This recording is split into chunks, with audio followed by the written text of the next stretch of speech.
शुक्रवार की आधी रात इजरायल ने ईरान पर बड़ा हमला किया और तेहरान समेत 5 शहरों पर मिलिट्री बेस को निशाना बनाया। इजरायली एयरफोर्स के 100 से ज्यादा फाइटर जेट्स ने करीब 1600 किलोमीटर दूर यह हमला करके ईरान को दहला दिया। इजरायल की इस स्ट्राइक के बाद महायुद्ध का खतरा मंडराने लगा है और दुनिया 2 खेमों में बढ़ती हुई दिख रही है। देखिए रिपोर्ट।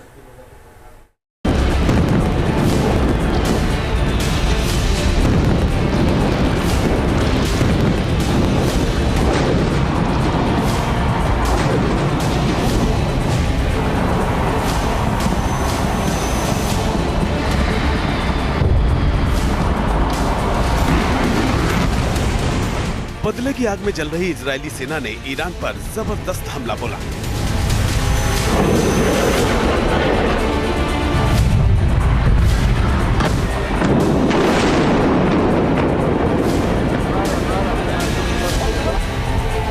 इजरायल के काउंटर अटैक से तेहरान दहल गया।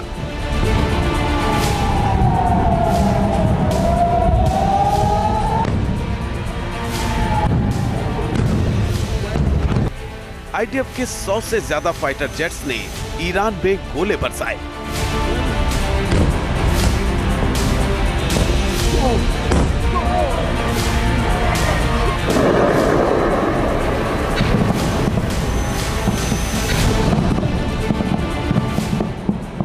एक अक्टूबर को इजरायल पर किए गए मिसाइल हमले के 25 दिन बाद इजरायली सेना ने ईरान में एक के बाद एक बम बरसाकर बदले की स्क्रिप्ट को धरातल पर उतार दिया।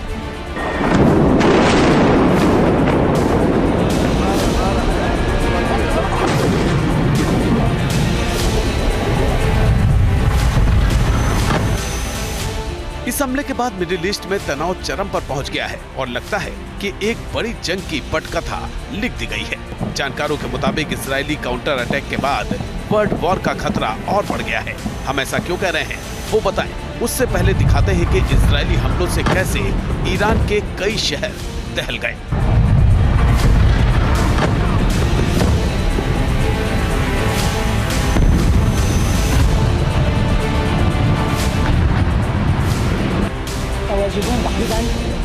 दरअसल इजरायल ने जिस वक्त ईरान पर हमला बोला उस वक्त ईरान के लोग नींद की आगोश में थे।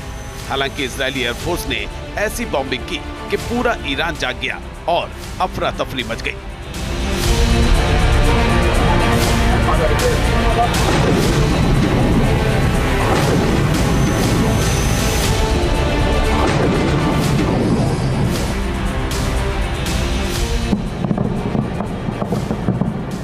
इस दौरान धमाकों की आवाज कई किलोमीटर दूर तक सुनाई दी। धमाकों के बाद आग के शोलों ने इलाके को जलाकर राख कर दिया। तेहरान में कई मिलिट्री साइट्स आग के गोलों में तब्दील हो गई। ईरान में जब आधी रात को लोग गहरी नींद में सो रहे थे तभी इजरायल ने भीषण हमला किया। इजरायली एयरफोर्स ने तेहरान और कराज समेत 5 शहरों में 10 से ज्यादा ठिकानों पर बमों की बारिश करके भीषण तबाही मचाई। इजरायली सेना ने 3 घंटे में ईरान के करीब 20 ठिकानों पर बम बरसाए। इजरायली समय के मुताबिक हमला रात 2:15 पर शुरू हुआ। हमले 5 बजे तक जारी रहे। इजरायली धमाकों से ईरान दहल उठा।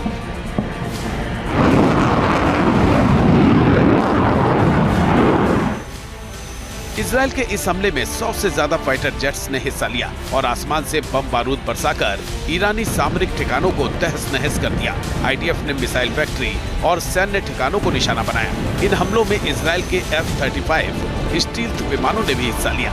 अचानक हुई इस स्ट्राइक के बाद ईरान में अफरा तफरी मच गई। हर तरफ सायरन बजने लगे और दहशत फैल गई।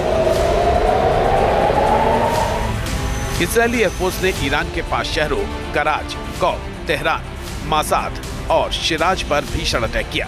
बताया जा रहा है कि आईडीएफ के हमलों में इन शहरों के 10 से ज्यादा सैन्य ठिकाने तबाह हो गए।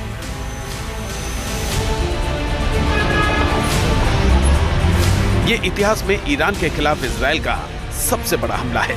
इजरायल के इस भीषण हमले में आईआरजीसी की राशिद स्ट्रीट बिल्डिंग में जबरदस्त धमाका हुआ और आग लग गई। ईरानी सेना की ये बिल्डिंग देखते ही देखते खाक हो गई।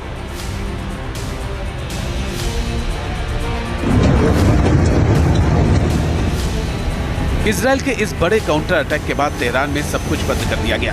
तेहरान के इमाम खुमैनी इंटरनेशनल एयरपोर्ट के पास भी हमले हुए। इसलिए इस एयरपोर्ट पर उड़ानें स्थगित कर दी गई। इजरायली हमले के बाद ईरान ने एहतियातन अपना एयर स्पेस बंद कर दिया। इजरायल ने कहा कि ये हमले ईरान के सैन्य ठिकाने, एयर डिफेंस साइट और बैलिस्टिक मिसाइल ठिकानों पर किए गए।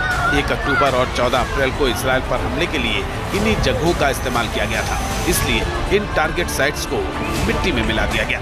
ईरानी एयर डिफेंस ने भी माना है कि तेहरान, खुजेस्तान और इलाम शहरों पर किए हमलों में कुछ नुकसान हुआ है। आईडीएफ का दावा है कि फाइटर जेट और स्पाई जेट की मदद से 1600 किलोमीटर दूर हमला हुआ। ये हमले कई चरणों में हुए। हमले के बाद इजरायल के सभी विमान सुरक्षित वापस लौट आए। इस ऑपरेशन को पछतावे के दिन का नाम दिया गया, जो 1 अक्टूबर के हमले का काउंटर अटैक है।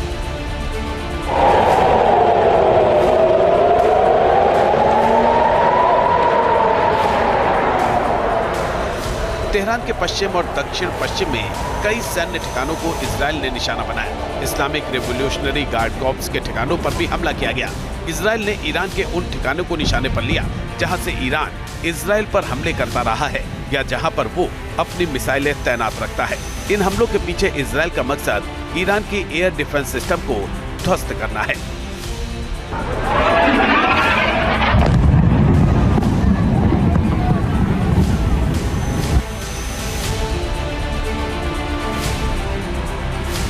हमले के बाद इजरायल ने कहा कि ईरान और उसके प्रॉक्सी 7 अक्टूबर से 7 मोर्चों पर लगातार इजरायल पर हमला कर रहे हैं। ईरानी धरती से सीधे ये हमले किए जा रहे हैं। 1 अक्टूबर का ईरानी हमला हम भूल नहीं सकते और इजरायल के पास भी प्रतिक्रिया देने का अधिकार है।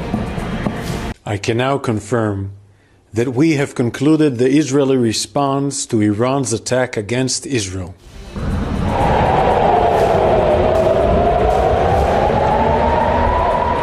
आईडीएफ ने यह भी कहा कि अगर ईरान ने फिर कोई हिमाकत की तो उसे पहले से भी ज्यादा गंभीर नतीजे भुगतने होंगे। If the regime in Iran were to make the mistake of beginning a new round of escalation, we will be obligated to respond. Our message is clear. All those who threaten the state of Israel and seek to drag the region into wider escalation will pay a heavy price. इस बीच America एक बार फिर Israel के समर्थन में उतर आया है। Air strike के बाद अमेरिका ने कहा है कि ये ईरान के हमले का जवाब है। दरअसल ईरान पर हमले से पहले इजरायल ने बड़ी और तगड़ी तैयारी की थी। सबसे पहले उसने अमेरिका की मदद से अपने एयर स्पेस को किले में तब्दील कर दिया था। ईरान पर हमले से पहले अमेरिका से 20 C-17 ग्लोबमास्टर दक्षिणी इजरायल पहुंचाए गए। इसके अलावा अमेरिका से थार्ड और पैट्रियट सिस्टम की भी डिलीवरी हुई।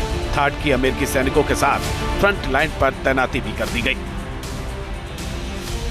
यानी इजरायल ने ईरान पर पलटवार से पहले अपने आसमान की सुरक्षा मजबूत की, साथ ही फ्रंट लाइन पर हथियार और सैनिकों को तेजी से पहुंचाने के लिए C-17 ग्लोबमास्टर को भी तैनात कर दिया। ऐसे में सवाल ये है, इजरायल में हथियारों की इतनी बड़ी तैनाती क्यों की गई थी? क्या इजरायल को पता है कि ईरान पर हमले के बाद जंग लंबी खिंचेगी? और क्या इजरायल और अमेरिका मिलकर कुछ बड़ा करने वाले हैं? जो संकेत है वो बता रहे हैं कि इजरायली हमले के बाद ईरान भी पलटवार कर सकता है। अगर ऐसा हुआ तो ये जंग काफी लंबी खिंच सकती है, क्योंकि दोनों ही देशों के पीछे दुनिया की 2 महाशक्तियों का हाथ है। इजरायल के साथ अमेरिका है तो ईरान की रूस से नजदीकी किसी से छिपी नहीं है। इजरायल को भी ईरान की ताकत का अंदाजा है, इसीलिए उसने अटैक से पहले अपनी डिफेंस को मजबूत बनाने की कोशिश की। इजरायली सेना ने एयर स्ट्राइक में ईरान के सैन्य ठिकानों को निशाना बनाया है। हालांकि जानकार बता रहे हैं कि उसके निशाने पर ईरान के परमाणु ठिकाने भी हैं। अगर इजरायल ने ईरान के परमाणु ठिकानों को निशाना बनाया तो भारी विनाश हो सकता है, जिससे पूरी दुनिया प्रभावित होगी। लड़ाई का दायरा बढ़ेगा, उसमें रशिया भी इन्वॉल्व हो सकता है, डायरेक्टली या इनडायरेक्टली। चाइना भी हो सकता है, नॉर्थ कोरिया भी हो सकता है। अगर इससे कोई बड़ा हमला होता है तो फिर युद्ध की शक्ल एक गंभीर इख्तियार हो सकती है, जिससे वर्ल्ड वार होने के भी चांसेस हैं। फिलहाल इजराइल के हमले के बाद मिडिल ईस्ट बारूद के ढेर पर बैठा है, जहां पर भड़की जंग की चिंगारी किस दिन बड़ा रूप ले लेगी। हालांकि इतना तय है कि अगर इजराइल और ईरान के बीच तनाव और बढ़ा, इस जंग में प्रत्यक्ष या परोक्ष रूप से